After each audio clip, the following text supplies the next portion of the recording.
Hello दोस्तों, मैं अमित कुमार सिंह आपका अमित सिविल सर्विसेज एकेडमी में आपका फिर से स्वागत करता हूं। दोस्तों, मेरे चैनल पर डेली बिहार करंट अफेयर्स, राष्ट्रीय तथा अंतर्राष्ट्रीय घटनाओं के साथ मैं अपलोड करता हूं, जो आपकी बीपीएससी के लिए बहुत ही इंपॉर्टेंट है। तो दोस्तों, मेरे चैनल से जुड़ जाइए, चैनल को सब्सक्राइब कर लीजिए। Latest daily current affairs Bihar का, इंटरनेशनल और राष्ट्रीय तथा अंतर्राष्ट्रीय घटनाओं के लिए।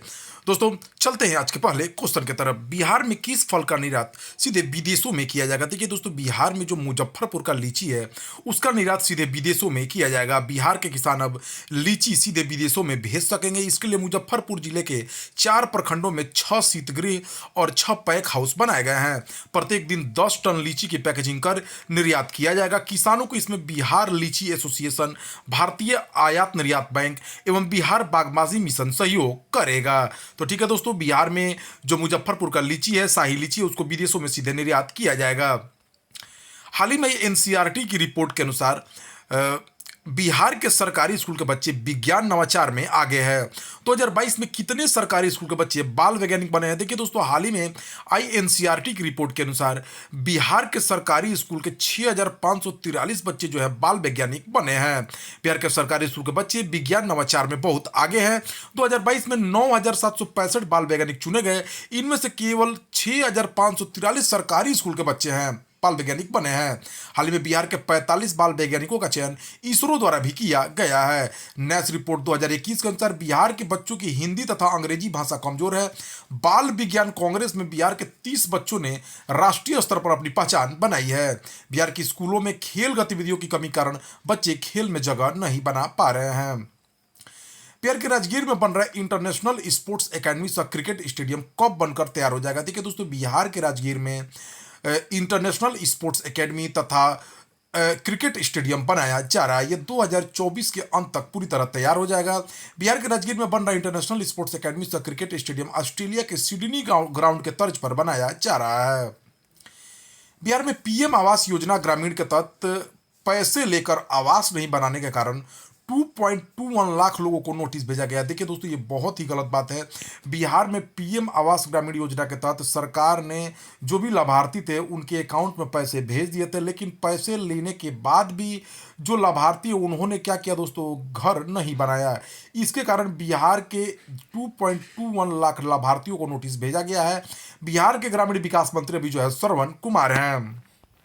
बिहार में भूमिगत जल के इस्तेमाल के लिए किस विभाग से एनओसी लेना अनिवार्य कर दिया गया है? देखिए दोस्तों, पहले बिहार में कहीं भी आप चापाकल लगा के अपना पानी अपने घर में उपयोग के लिए ला सकते थे, लेकिन अब दोस्तों भूमिगत जल के इस्तेमाल के लिए जो है एनओसी लेना लघु जल संसाधन विभाग से अनिवार्य कर दिया गया है। पहले यह नियम जो है बड़े बड़े उद्योगपतियों, चाहे जो भी कमर्शियल काम होगा वहां पर यह लागू नियम किया गया है। 1 रुपये से लेकर 120 रुपये प्रति घन मीटर तक शुल्क लगेगा। 25 घन मीटर प्रति महीने फ्री पानी निकाल सकते हैं। पायरोमीटर के माध्यम से जल की निकासी का पता लगाया जाएगा। बिहार के जल संसाधन मंत्री संजय कुमार झा हैं। केंद्र सरकार ने बिहार के लिए समग्र शिक्षा अभियान के तहत कितनी राशि स्वीकृत की है?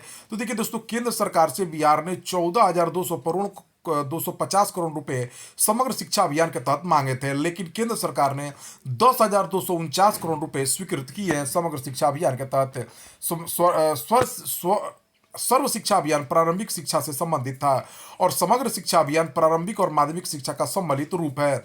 सर्व शिक्षा अभियान भारत सरकार के प्रमुख कार्यक्रम है, जिसकी शुरुआत 2001-2 में अटल बिहारी द्वारा एक निश्चित समयावधि के तरीके से प्राथमिक शिक्षा के सार्वभौमिकरण जैसे कि भारतीय संविधान के 86वें संशोधन द्वारा निर्देशित किया गया है, जिसके तहत 6 से 14 साल के बच्चों को मुफ्त और अनिवार्य शिक्षा का प्रावधान है, मौलिक अधिकार बनाया गया है। अब सर्व शिक्षा अभियान का नाम बदलकर राष्ट्रीय माध्यमिक शिक्षा अभियान को समग्र शिक्षा अभियान कर दिया गया है। बिहार के राज्यपाल राजेंद्र विश्वनाथ अलेंकर ने बिहार को कब तक टीबी मुक्त करने का लक्ष्य रखा है? तो 2024 के अंत तक जो है बिहार को टीबी मुक्त करने का लक्ष्य बिहार के राज्यपाल राजेंद्र विश्वनाथ अलेंकर ने रखा है। लोक जनशक्ति पार्टी रामविलास के अध्यक्ष चिराग पासवान कहां पर बन रहे विशाल राम मंदिर का अवलोकन और निरीक्षण करने गए? तो दुबई में दोस्तों बन रहा है। दुबई के अबू धाबी दुबई में बन रहा है विशाल राम मंदिर। वहां पर लोक जनशक्ति पार्टी रामविलास के अध्यक्ष चिराग पासवान गए थे। बिहार में 10 सालों में 98 नक्सलियों ने आत्मसमर्पण किया है। इन नक्सलियों के पुनर्वास के लिए इनकी पढ़ाई किस संस्थान में कराई जाएगी? तो देखिए दोस्तों, नक्सलियों जो 98 नक्सलियों ने 10 साल में आत्मसमर्पण किया है, इनके पुनर्वास के लिए इनको राष्ट्रीय औद्योगिक प्रशिक्षण संस्थान ITI इंडस्ट्रियल ट्रेनिंग इंस्टीट्यूट में इनकी पढ़ाई कराई जाएगी और इनके प्रशिक्षण दिया जाएगा। बिहार में नक्सल प्रभावित जिलों की संख्या 22 से घटकर 10 हो गई है। हाल ही में हुई बाघ गणना के अनुसार पश्चिमी चंपारण के वाल्मीकि नगर टाइगर रिजर्व में बाघों की संख्या कितनी हो गई दोस्तों? तो लगभग 50 बाघ वाल्मीकि टाइगर रिजर्व पश्चिमी चंपारण में हो गया है। बिहार राज्य का पहला वैक्स म्यूजियम किस जिले में बनाया जा रहा है? तो देखिए, बिहार राज्य का पहला वैक्स म्यूजियम पटना बनाया जा रहा है। पटना के छज्जू बाग में स्थित सिटी सेंटर मॉल में बिहार के विभूतियों का मोम से बनी मूर्तियों के लिए पहला वैक्स म्यूजियम बनाया जा रहा है। संस्कृत क्षेत्र में योगदान के लिए बिहार में किसे शांति देवी संस्कृत साधक पुरस्कार से सम्मानित किया गया है? तो डॉक्टर ज्योत्सना को संस्कृत क्षेत्र में योगदान के लिए बिहार में शांति देवी संस्कृत साधक पुरस्कार से सम्मानित किया गया है। बिहार सरकार ने पंचायतों में चल रही कितनी योजनाओं की जांच हर माह कराने का निर्णय लिया है? तो देखिए दोस्तों, बिहार सरकार ने पंचायतों में जो योजनाएं चल रही है उसका निरीक्षण और उसमें काम हुआ है कि नहीं हुआ है, काम कैसा चल रहा है, उसकी जांच के लिए हर माह 20 योजनाओं की जांच करने का निर्णय लिया है। बिहार के पंचायती राज मंत्री मुरारी प्रसाद गौतम हैं। बिहार में G20 देशों के अंतर्राष्ट्रीय कलाकारों की प्रदर्शनी के लिए बिहार के किस संस्थान को चुना गया? देखिए दोस्तों, बिहार में G20 के तहत G20 देशों के अंतर्राष्ट्रीय कलाकारों की प्रदर्शनी जो है बिहार म्यूजियम में कराई जाएगी। इसके लिए चुनाव किया गया है बिहार म्यूजियम का। वित्तीय वर्ष 2023-24 में बिहार सरकार ने मनरेगा के तहत पंचायतों में प्रतिदिन कितने मजदूरों को काम देने का लक्ष्य रखा है? तो देखिए, वित्तीय वर्ष 2023-24 में बिहार सरकार ने मनरेगा के तहत 25 करोड़ कार्य दिवस सृजित करने का लक्ष्य रखा है। उसके तहत प्रत्येक पंचायतों में दोस्तों 200 मजदूरों को प्रतिदिन काम देने का लक्ष्य रखा गया है। मनरेगा के तहत इस साल 60 लाख पौधे लगाने का लक्ष्य रखा गया है। मानव दिवस सृजन में SC/ST को 25% आरक्षण देने का भी लक्ष्य रखा गया है। हाल ही में राज्यपाल राजेंद्र विश्वनाथ अलेकर ने किसके द्वारा लिखित मानवी एक संघर्ष गाथा पुस्तक का विमोचन किया है? तो डॉक्टर वंदना विजयलक्ष्मी द्वारा लिखित पुस्तक मानवी एक संघर्ष गाथा का राजेंद्र विश्वनाथ अलेकर ने विमोचन किया है। इस अवसर पर विधान परिषद के सभापति देवेश चंद्र ठाकुर भी उपस्थित रहे। कौन सा बैंक पेंशन धारकों तथा वरिष्ठ नागरिकों को आंख की पुतलियों के सहारे पहचान की सुविधा उपलब्ध कराएगा?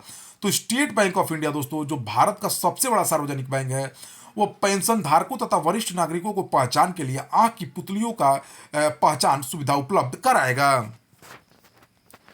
दुनिया का सबसे बड़े और शक्तिशाली रॉकेट स्टारशिप की लॉन्चिंग फेल हो गई है। इसे किसने लॉन्च किया था? तो दोस्तों, इसको एलन मस्क के मालिक एलन मस्क की कंपनी स्पेसएक्स ने लॉन्च किया था। ट्विटर के CEO एलन मस्क ही हैं। स्पेसएक्स ने अमेरिका के टेक्सास से दुनिया का सबसे बड़े और शक्तिशाली रॉकेट स्टारशिप को लॉन्च किया। स्टारशिप रॉकेट सिस्टम की इस 120 मीटर ऊंचे रॉकेट की पहली फुल टेस्टिंग थी। लॉन्च के कुछ देर बाद ही इसमें विस्फोट हो गया और इसकी लॉन्चिंग फेल हो गई। स्पेसएक्स ने बताया कि टीम ने डेटा की समीक्षा करी और जिसके बाद अगली टेस्टिंग की दिशा में काम किया जाएगा। स्पेसएक्स की स्थापना 2002 में एलन मस्क द्वारा की गई थी।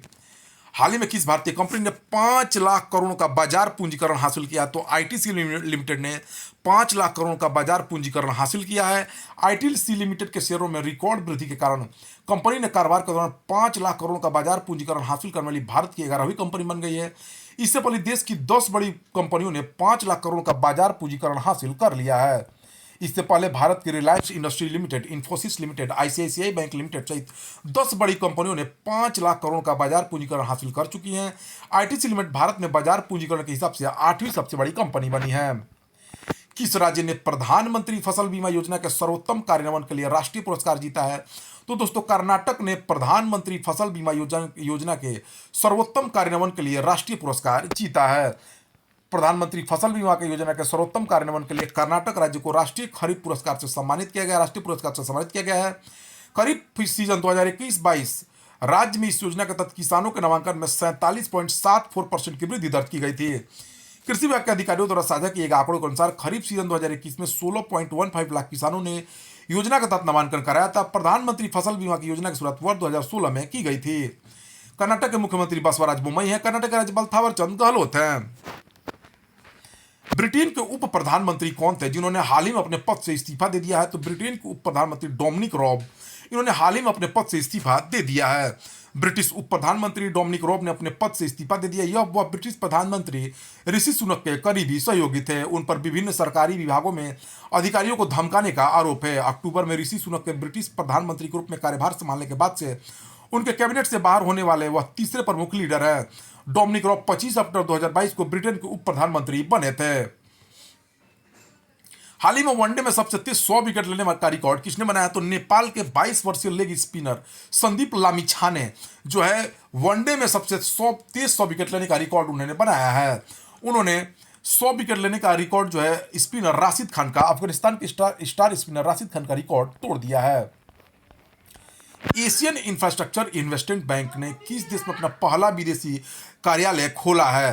तो दोस्तों देखिए, एशियन इंफ्रास्ट्रक्चर इन्वेस्टमेंट बैंक ने संयुक्त अरब अमीरात में अपना पहला विदेशी कार्यालय खोला है।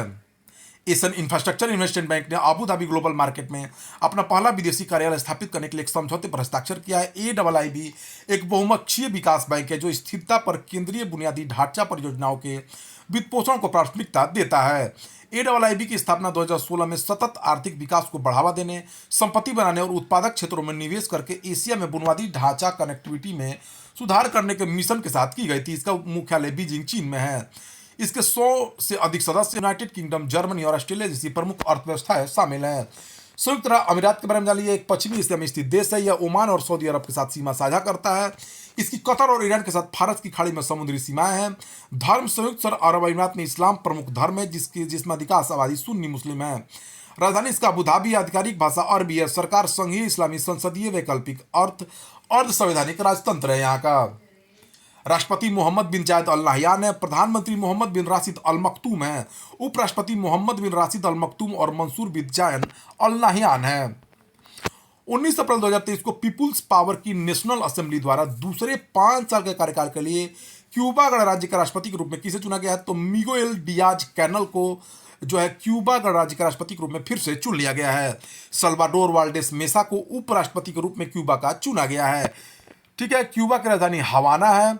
मुद्रा यहाँ की क्यूबन पेसो है। प्रधानमंत्री मैनुअल मारेरो कूर्ज है। आधिकारिक भाषा स्पेनिश है।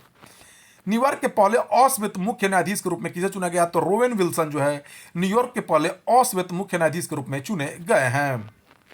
असम तथा किस राज्य की सरकारों ने 20 अप्रैल को दोनों राज्यों के बीच अंतर राज्य सीमा विवाद के निपटारे के लिए एक समझौते पर हस्ताक्षर किया है? तो देखिए दोस्तों, असम तथा अरुणाचल प्रदेश की राज्य सरकारों ने 20 अप्रैल को दोनों राज्यों के बीच अंतर राज्य सीमा विवाद के निपटारे के लिए समझौते पर हस्ताक्षर कर लिया है। इस समझौते में असम के मुख्यमंत्री हिमंत बिस्व शर्मा, अरुणाचल प्रदेश के मुख्यमंत्री पेमा खांडू ने नई दिल्ली में केंद्रीय गृह मंत्री अमित शाह की उपस्थिति में हस्ताक्षर किया है।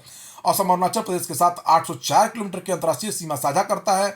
1987 में बनाए गए अरुणाचल प्रदेश राज्य का दावा है कि इसके निवासियों की कुछ भूमि असम को दे दी गई है।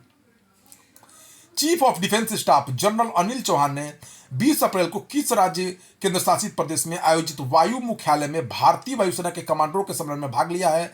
तो नई दिल्ली में आयोजित वायुसेना के कमांडरों के सम्मेलन में chief of defence general Anil Chauhan ने भाग लिया है। 19 अप्रैल से शुरू हुई इस साल के 3 दिवसीय सम्मेलन की theme beyond boundaries robust foundation है। भारत के chief of defence staff general Anil Chauhan है। भारतीय वायुसेना का प्रमुख BR चौधरी है। भारतीय सेना का प्रमुख जनरल मनोज पांडे है और भारतीय नौसेना का प्रमुख एडमिरल R हरि कुमार हैं।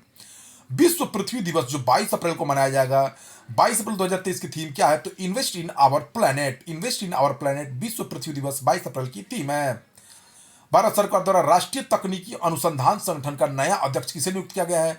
तो जो दोस्तों देखिए, अरुण सिन्हा, इसमें गलत है दोस्तों, सुमित नारायण नहीं, अरुण सिन्हा जो है NTRO के नए अध्यक्ष चुने गए हैं। भारत सरकार द्वारा राष्ट्रीय तकनीकी अनुसंधान संगठन का नया अध्यक्ष अरुण सिन्हा को चुना गया है।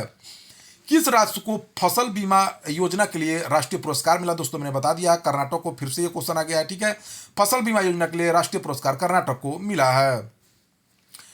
पदोन्नति में विकलांग कर्मचारियों के लिए किस राज्य सरकार ने 4% आरक्षण की घोषणा की है? तो महाराष्ट्र सरकार ने पदोन्नति में विकलांग कर्मचारियों के लिए 4% आरक्षण की घोषणा की है। महाराष्ट्र के मुख्यमंत्री एकनाथ शिंदे हैं। राज्यपाल रमेश बैस हैं। किस प्रसिद्ध टेनिस खिलाड़ी ने अपनी आत्मकथा क्रॉस कोर्ट को लॉन्च किया है? तो प्रसिद्ध टेनिस खिलाड़ी जयदीप मुखर्जी ने 21 अप्रैल को रमेश कृष्णन और सोमदेव देववर्मन जैसे प्रमुख भारतीय टेनिस खिलाड़ियों की उपस्थिति में क्रॉस कोर्ट नामक अपनी आत्मकथा का विमोचन किया है। 2023 की देखिए कुछ मुख्य पुस्तकें जान लीजिए। War and women doctor M.A. Hasan द्वारा लिखा हुआ है।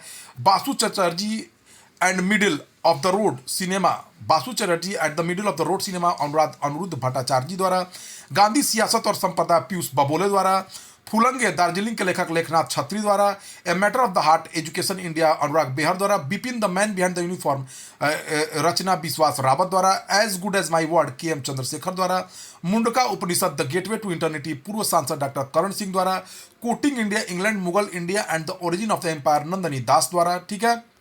Sachin at the rate 50 celebrating a maestro नामक एक नई पुस्तक का विमोचन किसने किया है?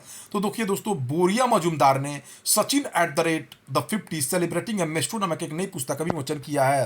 प्रसिद्ध खेल इतिहासकार और टीवी शो होस्ट बोरिया मजूमदार ने सचिन तेंदुलकर के 50वें जन्मदिन के अवसर पर Sachin at the rate 50 celebrating a maestro नामक एक नई पुस्तक का विमोचन किया है। प्रधानमंत्री नरेंद्र मोदी ने 21 अप्रैल को किस पहल को सार्वजनिक प्रशासन में उत्कृष्टता के लिए एक पुरस्कार प्रदान किया है? तो पीएम गति शक्ति राष्ट्रीय मास्टर प्लान को प्रधानमंत्री नरेंद्र मोदी ने 21 अप्रैल को इस पहल को सार्वजनिक प्रशासन में उत्कृष्टता के लिए एक पुरस्कार प्रदान किया है। इसे विभिन्न आर्थिक क्षेत्रों को मल्टी मॉडल कनेक्टिविटी इंफ्रास्ट्रक्चर प्रदान करने के लिए 13 अक्टूबर 2021 को लॉन्च किया गया था पीएम गति शक्ति योजना को। इसका लक्ष्य लॉजिस्टिक लागत में जो है भाड़ा लागत, जो भाड़ा लगता है दोस्तों, लॉजिस्टिक लागत में कमी लाना तथा कार्गो हैंडलिंग क्षमता में वृद्धि करना है। भारतीय निर्वाचन आयोग ने किस राज्य के विधानसभा चुनाव से वोट फ्रॉम होम विकल्प को शुरू करने की घोषणा की है? तो कर्नाटक के विधानसभा चुनाव से वोट फ्रॉम होम विकल्प को शुरू करने की घोषणा की गई। आप घर द्वारा भी वोट दे पाएंगे। किस तरह राज्य सरकार ने खेल संस्कृति को पुनर्जीवित करने के लिए एक पंचायत एक खेल का मैदान प्रोजेक्ट लॉन्च किया है? तो दोस्तों, यह केरल सरकार ने एक पंचायत एक खेल मैदान प्रोजेक्ट लॉन्च किया है। जल शक्ति मंत्रालय द्वारा जारी जल निकायों की गणना में सबसे ज्यादा 7.47 लाख जल निकाय किस राज्य में है? तो पश्चिम बंगाल में है। और सबसे कम जल निकाय सिक्किम में है। दोस्तों, यह रहा 22 अप्रैल 2023 का बहुत ही इंपॉर्टेंट करंट अफेयर्स। तो दोस्तों, चैनल को सब्सक्राइब कर लीजिए और वीडियो देखते रहिए। इससे इंपॉर्टेंट वीडियो आपको दोस्तों बीपीएससी के लिए कहीं नहीं मिलेगा। Thank you for watching my video.